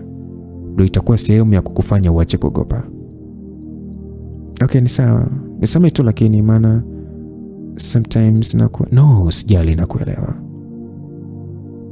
Nilimwambivu na kumshika shavu taratibu. Akabaki akinitazama tu usoni kwa macho yenye imani sana. Najua sitaenda na wewe kila sehemu utakayoenda, lakini popote ambapo naweza kuwepo kwa ajili yako, nitakuwepo Miriam. Ndio ninachotaka kufanya hasa kwa wakati huu. Natamani kama ningeweza kurewind muda yani, ningerudisha muda nyuma na kukupata kipindi hicho. Sasa ungekuwa mdogo wangu sana. Lakini isingejalishi. Unajua mimi ningekupata tu na kukupenda. Na ningekuonyesha huo upendo kwa muda mrefu zaidi mpaka kufikia huu wakati ambao tumesimama hapa na kuendelea. Unajua nini? Sikudhani kama ingewezekana tena Jaden kuja kupenda kutoka moyoni.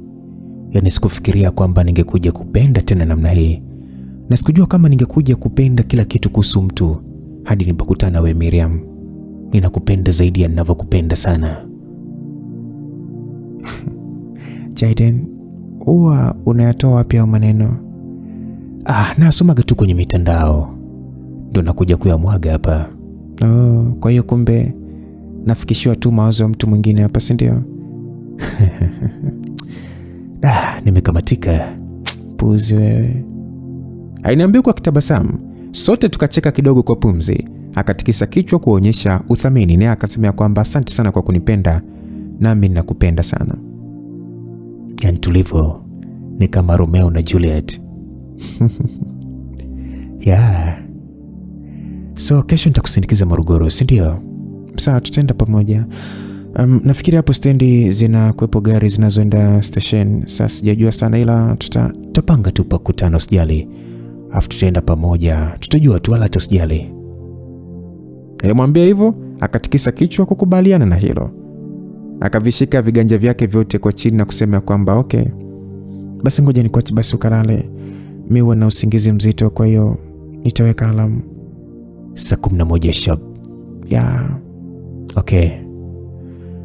Aya, usiku mwema basi, nenda sasa uruke ukuta kwa uangalifu na iwe mwanzo na mwisho. Sasa nije nikuone tena uruka ukuta, nitakuitia polisi. Ila wewe, just go, ondoka bwana. Aliniambia hivyo. Nikaangalia juu kisha nikaanza kuimba kwa sauti ya chini. Basi ni chumu nikisimwa. Ni chumu nikisimwa. Basi ni chumu nikisimwa. Nilimwangalia tena na kukuta na tabasamu tu kwa ile njia ya kuhukumu, akinishusha na kunipandisha. Eti nami nikatabasamu kwa furaha. Akanicheka kidogo kwa pumzi, kisha akasema, una uhakika ulikuwa umeshasugua kinywa? Nikakunja uso kimaswali. Kama uoshagi mdomo kabla ya kulala, hiyo chumdo hauipati. Kumbe umeshatoa na kitabu cha masharti. Afu bado hujaniuzia. Kwa nini sasa? Na sasa hivi ndo unaniambia sharti la kwanza wakati hata nilikuwa sijaliandaa hili domo. Anyway, usiku mwema. Nilimwambia hivyo nikijifanya nimeudhika. Bado alikuwa anacheka, nami nikaigiza kutaka kupanda ukuta, lakini akaishika t-shirt yangu na kuivuta, huku sasa akisema kwamba hebu njoo hapa. Nikageuka na moja kwa moja nikakutana, nilikutana na mdomo wake ule unifuata bila kusita. Miriam alipatia ise. Alijua zamu hii hakunipiga busu. Alinila denda ya maana. Alifinya mdomo wangu kwa midomo yake taratibu sana, akiepuka kutumia ulimi mwanzoni na kuacha midomo yetu pekee ndio ivutane. Kisha ndio sasa akaingiza ulimi wake ndani yangu na kutoa penzi la mdomo kwa ufundi ambao sikuwa nimeutegemea kabisa. Alikuwa na midomo mizuri sana huyu mtoto. Yaani sijata nimueleze vipi. Baada ya hilo lote lilivyokuwa linaendelea, mikono yangu ilikuwa ni kama imelegea kabisa. Bibi naye mwenyewe alikuwa amenogewa sana kwa kuendelea kunipa denda itamu sana. Yaani hapo mimi nilisahau yote, nikiwa tayari kwa lolote lile ambalo angefanya ama angetamani lifuate. Maana hisia zilikuwa ziko juu sana na ndoto ilikuwa inatimia hapa. Inaonekana ni kama dakika nzima ilipita akiwa sasa ananipandishia moto tu kwa denda. Ndipo akakatisha taratibu na kuweka paji lake la uso sawa wa shavu langu. Nikafumba macho na kuona yeye akiwa amefumba ya kwake bado. Akiwa sasa anazungusha kichwa chake taratibu na nyuso zetu zikiwa sasa kwa ukaribu mno. Nami nikatabasamu na kubana ubavu wake kwa ganja changu katika njia ya kumtekenya hivi. Na akapandisha nyonga kidogo na kufumbua macho yake na kuniangalia. Ainaangalia kwa njia yenye hamu sana, kisha akaweka ganja chake kifuani kwangu na kusema kwamba I really like this. Jaden. But I don't want us to go too fast. Why? Aliongea kwa sauti yake tamu yenye kunongoneza kwamba hahitaji sisi twende kwa haraka sana. Yaani hata kama hakuwa akitaka tupeleke mambo mengi haraka sana, hapa tu tayari alikuwa ameshanipeleka mawinguni huko. Anyway, usijali, I got you. Basi akarudisha uso wake nyuma na kunitazama kwa hisia, naye akasema kwamba tona na baadaye. Nikatikisa kichwa kukubali. Ndio Nikakiachia kiuno chake na kusogelea ukuta, nikapanda taratibu na kwa uangalifu sana. Yeye bado akiwa sasa amesimama hapo hapo. Nami nikashukia upande wa kuankia na kumtazama tena. Akanipungia mkono kwa ile mkono wa kwaheri, nami nikaunda kopa kwa viganja vyangu na kumuonyeshia kwa kuiweka usawa moyo. Akatabasamu kwa hisia sana. Kisha huyo akaelekea ndani kwake. Nikageuka tu na kuelekea ndani kwetu pia. Nami nikafunga mlango na kutulia hapo sebuleni kwanza. Nikajikuta najishika mdomo wangu nikitabasamu kama zezete, yani kwa kukumbuka hiyo chumu niliopewa hapo nje. Na bado hapa chini palikuwa pamevimba eti. Nilikuwa na hisia nzuri sana tu. Na huyu mwanamke alionekana kuyajua sana mapenzi kweli kweli. Sio mchezo. Yaani nilikuwa nina hamu sana ya kuyatalii ama kuyajua mengi kutoka kwake. Kwa kuwa siku ya kesho ningekwenda naye Morogoro, ningetakiwa kujiweka katika uimara wa kiume ndani ya akili. Ili kama utalii wa kwanza ungefanywa hiyo kesho, uwe ni wa maana. Haise? Nilikuwa hebu bwana msikilizaji, nilikuwa nimeshaanza hadi kuanza upuzi mapema namna hii. Lakini najua hilo lingekuwa jambo ambalo hakika kufanyika baina yangu mimi na yeye, haijalishi lini, ila lingefanyika tu. Kwa hiyo kweli utayari ulihitajika, maana nilikuwa nimeshamfahamu kwa muda mrefu sana huyu mwanamke. Nikaona ngoja nizime tena kwenda kulala. Yaani nikajitupia kitandani sasa na tabasamu tu na kufurukuta huku na huko kwa kuhisi miamko ya hatari, nikingoja alfajiri ifike ili niondoke na huyu mwanamke. Sasa msikilizaji, unahisi huko Morogoro watakapoenda, unahisi hawataweza hata kuchukua kachumba ka show time? Ila maisha haya. Anyway, tujipe tu hongera sasa. Hatimaye mrembo wetu amekubali. Sometimes unapoona umefika mwisho wa upendo, wewe tulia tu. Yaani kama ni wa kwako atakuja. Yaani kama unajitahidi sana kuonyesha unampenda mtu and then bado anaku pull back, yaani bado anakuweka mbali ama anaukataa, basi ifikia hatua kubali. Ukishakubali tu mambo atajipa tu yenyewe. Kama atakuwa wa kwako atakuwa wa kwako tu na ni kwa wakati sahihi. Ila hawezi kurudi ikiwa tayari wewe ushafanya maamuzi mengine. Kwa hiyo sometimes tulia tu. Hakuna kitu kizuri kwenye haya maisha kama muda. Muda ni mwalimu mzuri sana msikilizaji. Inapofikia hatua kuona kwamba umefika mwisho, yani huwezi kwa lolote, usijali. Wewe endelea kuamini kwenye muda. Na kwa pia haki ya Mungu, endelea kuamini kwenye muda. Muda haujawahi kumongopea mtu yeyote ule. Mimi kwa hapa tu niseme sina la ziada. Tukutane sehemu sasa inayofuata kuendelea kufahamu mengi zaidi. Langu jina ni Lucas Lumbas. God be with you till we meet again. Bye bye.